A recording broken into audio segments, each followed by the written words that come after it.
and welcome. Amid the delimitation controversy, Tamil Nadu Chief Minister M.K. Stalin held an all-party meeting today which was attended by MNM Chief Kamal Hassan and 58 other small parties in the state. Vijay's TVK, which is the newest party in the state, also attended the meet. In the all-party meeting, CM M.K. Stalin emphasized the importance of unity among political factions, arguing that any form of delimitation would undermine the state's interests. He also moved a resolution saying that delimitation exercise should be extended for another 30 years. On the other hand, BJP has junked all the allegations. Here's a report.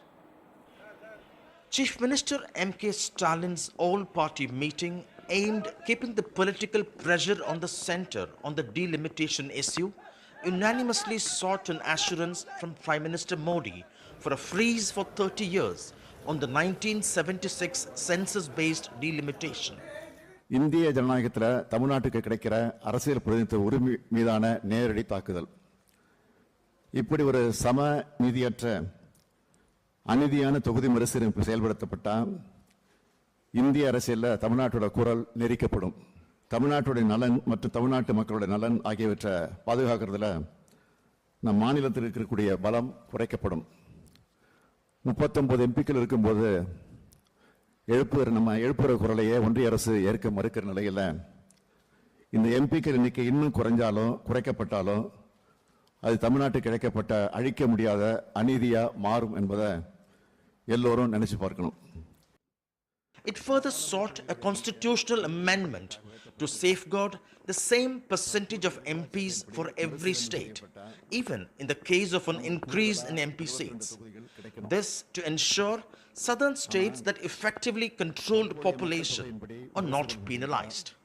That should not be seen in terms of absolute numbers, but this has to be seen in terms of the actual proportion that you have already got. Tamil Nadu has got a proportion of 7.18%. That should not be reduced at any cost. If the numbers may not change, the numbers may still remain unaltered, but the other states, they may get disproportionately higher seats if this is going to be the case. In attendance were BJP ally PMK and actor politician Kamal Hassan. All government decisions made in the center is executed by the states. If at all you want to increase anything, increase the number of people's representatives. Let the assembly seats be increased. Why penalize us, the southern states, for doing well in a government program, population stabilization programs? And the southern states contribute more to India's economy. Southern states become insignificant politically in that sense. Absolutely, that's the whole point. The BJP boycotted the meet, saying the fears are imaginary, and launched a signature campaign for the three-language policy the ruling DMK opposes as Hindi imposition. The ruling National Party seems set to take the DMK head-on on both the language and delimitation. When the time comes, when the central government announces it to the Indian public, it will be made exactly like how we have made one nation, one election. With Tamil Nadu elections just a year away, M.K. Stalin is clearly setting the narrative against the BJP. But the Saffron Party, despite its negligible presence in the state, continues its tough stance against popular sentiment, from NEET exemption to three-language policy to delimitation. The big question, does the BJP run the risk of political isolation yet again in the Dravidian heartland? In Chennai with Suresh, Sam Daniel, NDTV. Andhra Chief Minister Chandrababu Naidu is batting for population, quoting the example of UP and Bihar. Chandrababu Naidu says that the TDP is a key BJP ally and is a part of NDA. Karnataka Deputy CM also has backed M.K. Stalin and said that both the states, Tamil Nadu and Karnataka, will fight for their rights. Delimitations is a continuous process, once in 25 years. Now there is a reservation for women also. So we have to accommodate that. How they are going to do it, policies will discuss when time comes. Aging problem is catching very fast. In India also, South India already started aging problem. North India, there is one advantage, only two states, Bihar and UP. That is a welcome sign. We are all thinking that is a disadvantage, is an advantage now. Now I have realized I am changing my views. I am promoting population now. India is one country as on today biggest advantage on demographic dividend. If we can manage demographic dividend for future, India and Indians will be great. India is a big country with a federal structure. I think some plan is going on to reduce our seats. We will fight for our right. Whatever Tamil Nadu is holding a meeting, I doesn't know the actual numbers, but they have to fight for their right. And Karnataka also stands committed on that. At any point we want more numbers, not less numbers. Our population might have been increased. Let they go by the population, not reduce the seat in our states. Now, the BJP in Tamil Nadu has decided to push for the three-language policy with a door-to-door campaign, escalating the ongoing row over what the ruling DMK has called the imposition of Hindi. The campaign begins from today. The BJP has said that, asserting that the DMK's opposition to the centre's three-language policy is a direct violation of the constitutional principles. The Tamil Nadu BJP has taken a very popular people's stand that three-language is the need of the hour. Need is the need of the hour. And more importantly, Tamil Nadu people have given highest respect for Honorable Prime Minister Narendra Modi ji. I am not making this as a political statement, and we are very, very clear. Come May end, we will reach our target of 1 crore signature, and it will be a resounding success. That is why we have announced our public meeting and gatherings also. And you will see what is popular, what is not popular post May month. Now, massive war of words has erupted between Andhra Pradesh and Telangana over waters of Godavari and Krishna rivers. Telangana CM Revanth Reddy earlier complained to the Union Jal Shakti Minister of Union Jal Shakti, saying that Andhra is creating diversion illegally, to which Andhra CM Chandrababu Naidu reacted, saying that he wants justice for both the Telugu states. Here's a report by my colleague Uma Sudhi. Take a look. Chandrababu Naidu says Andhra Pradesh has only announced its intent to use excess waters from the Godavari, adding that the Telugu Desam wants justice for both the Telugu states. నాకు రెండు ప్రాంతాలు సమానం అని చెప్పాను, రెండు కళ్ళు అని చెప్పాను, ఇద్దరికి సమన్యాయం చేయమన్నాను. This was after Telangana Chief Minister Revanth Reddy complained to Union Jal Shakti Minister C.R. Patil that Andhra Pradesh was illegally diverting waters from Godavari and Krishna to claim more than its rightful share. ఒకవేళ మీరు ఆ నీళ్లను వినియోగించుకోవాలనుకున్నప్పుడు మా ఉన్న ప్రాజెక్టుల యొక్క అనుమతులకు ఎందుకు అభ్యంతరం పెడుతున్నారు? This comes at a time when the Congress government in Telangana is already feeling the political heat, with the BRS accusing Revanth Reddy of not taking on Andhra Pradesh to ensure water supplies for farmers here. కానీ వీళ్ళు వచ్చినాక కాంగ్రెస్ వాళ్ళు నీళ్లు ఇస్తలేరు, నీళ్లు విడిస్తలేరు, దాంతో ఎండిపోయే పరిస్థితి వచ్చింది అని చెప్తా ఉన్నది. The coming summer threatens to be scorching with drinking and irrigation water shortages. Andhra Pradesh and Telangana have had a long history of water disputes, and the BRS is only waiting to fish in the troubled political waters. With camera person Nagraju, Uma Sudhir, NDTV. Court pulled up the Uttar Pradesh government for demolishing the houses of a lawyer, a professor and 3 others in Prayagraj without following the procedure under law. Slamming the UP government, top court said that such a demolition sends a shocking and wrong signal. Petitioner's lawyer said that the government mistook the petitioner's land for the land belonging to gangster politician Atiq Ahmed, who was killed in 2023 in a police encounter. Court said that prima facie this sends shocking and wrong signal, and this is something that needs to be corrected. The top court has stated that preventive detention is a stringent measure and has quashed the detention orders against 2 individuals held in a drug case due to the absence of prescribed safeguards. Justices Sanjay Kumar and Augustine George Massey found flaws in the secret orders issued by officials without careful consideration. The bench noted that preventive detention is a stringent measure under which a person who has neither been prosecuted nor convicted under any penal law can be detained for a specific period to curb their anticipated criminal activities. Now, farmers in Punjab's Mansa district on Wednesday tried to stop a convoy taking Chief Minister Bhagwant Man's mother. Farmers were protesting in village Dhaipi near Mansa when the convoy passed. Protesters were seen jumping in front of the vehicles of the convoy. Heavy police force was deployed in the region following the event. Aam Aadmi Party Chief Arvind Kejriwal is currently in Punjab to attend a 10-day Vipassana meditation camp.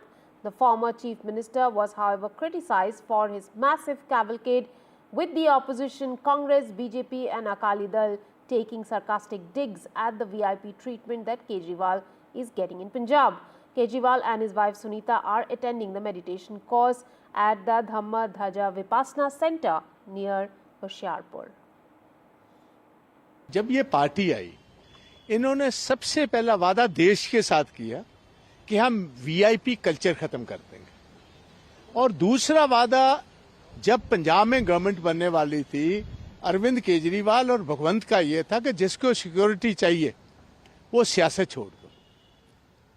आपको याद होगा जब पहली दफा केजरीवाल साहब दिल्ली में आए तो एक वैगनार में थे, और मुझे अफसोस है कि कल जो केबल कार्ड था 32 गाड़ियों का था, और ये खुद लैंड क्रूजर में बैठे हुए थे। लैंड क्रूजर गाड़ी में हर पंजाब की, जो पंजाब हम चंडीगढ़ में वहाँ भी बुकिंग्स बंद कर दी हैं।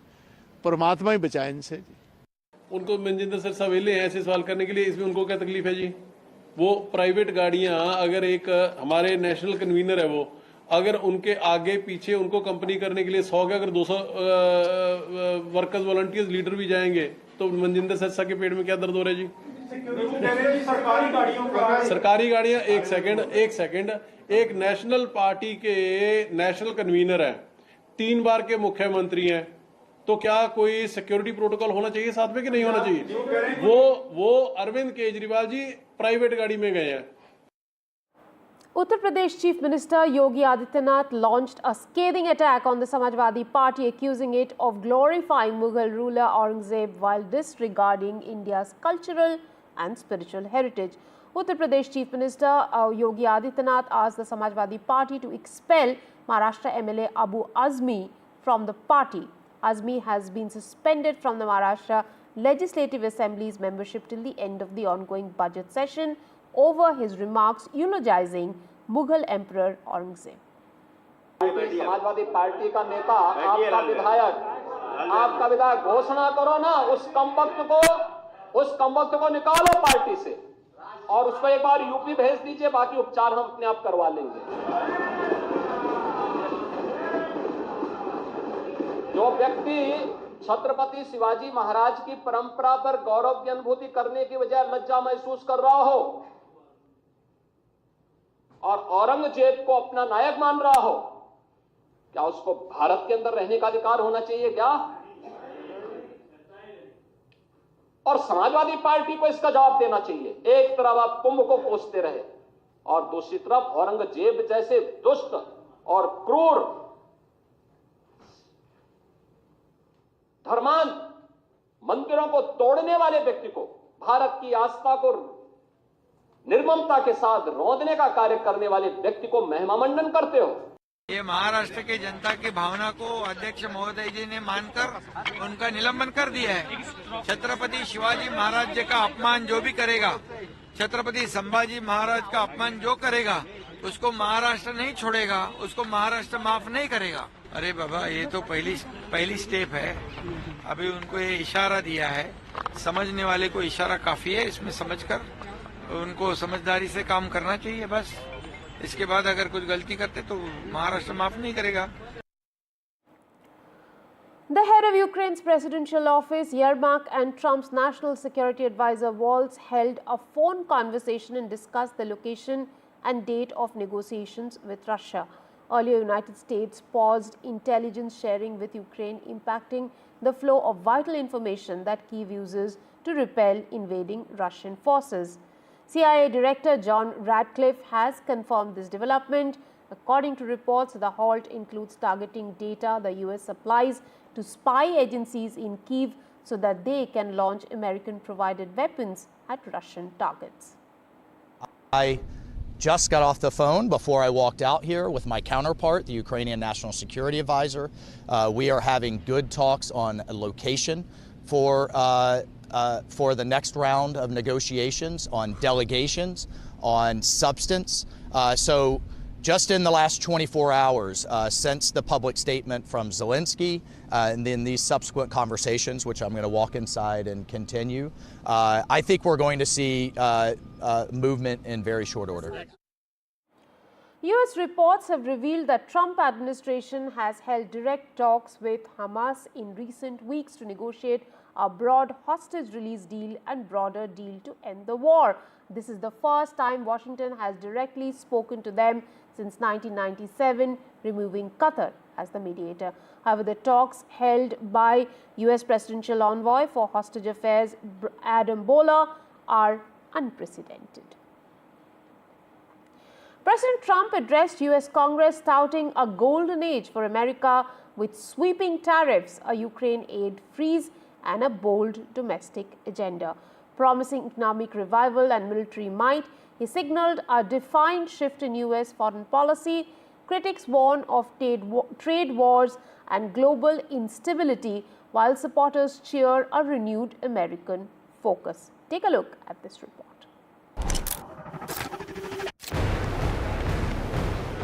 America is back.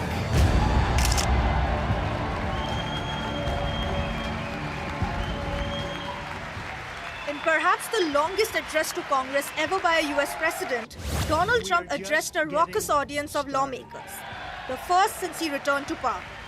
Yet, on a platform usually used to assess the government's domestic policy agenda, Trump's speech focused majorly on his government's swift and unrelenting actions to change the US's role in the world. Of this capital and proclaimed the dawn of the golden age of America. In just less than 2 months, US President Trump has completely upended Washington's foreign policy, from turning Russia a foe to a friend, leaving Ukraine and Europe to fend for themselves, to demanding US control over Greenland and the Panama Canal, and imposing heavy tariffs on US allies. India, one such US ally, faced the brunt. Trump targeted New Delhi for its high tariffs, a month after PM Modi's historic visit to Washington. We have been ripped off for decades by nearly every country on earth, and countless other nations charge us tremendously higher tariffs than we charge them. It's very unfair. India charges us auto tariffs higher than 100%. April 2nd, reciprocal tariffs kick in, and whatever they tariff us, other countries, we will tariff them. Days after the fiery clash in the Oval Office, deepening fractures within the US and Ukraine relationship, Trump said that he had received an important letter from Ukraine's leader earlier in the day, offering an olive branch to Washington. Billions and billions of dollars. It's hard to believe that they wouldn't have stopped it and said at some point, come on, let's equalize. You got to be equal to us. But that didn't happen. I appreciate that he sent this letter, just got it a little while ago. Simultaneously, we've had serious discussions with Russia and have received strong signals that they are ready for peace. Wouldn't that be beautiful? Trump also announced the arrest of a suspect in the 2021 suicide bombing at the Kabul airport that killed US troops during the withdrawal from Afghanistan, thanking Pakistan for the suspect's extradition. Despite facing severe backlash from Democrats, it seems Trump, as he said about the American dream, is unstoppable. Only time will tell whether the Trump administration will continue their swift actions and how it will change the world, with many studies predicting the world is barreling towards a Great Depression. Disha Bagchi for NDTV.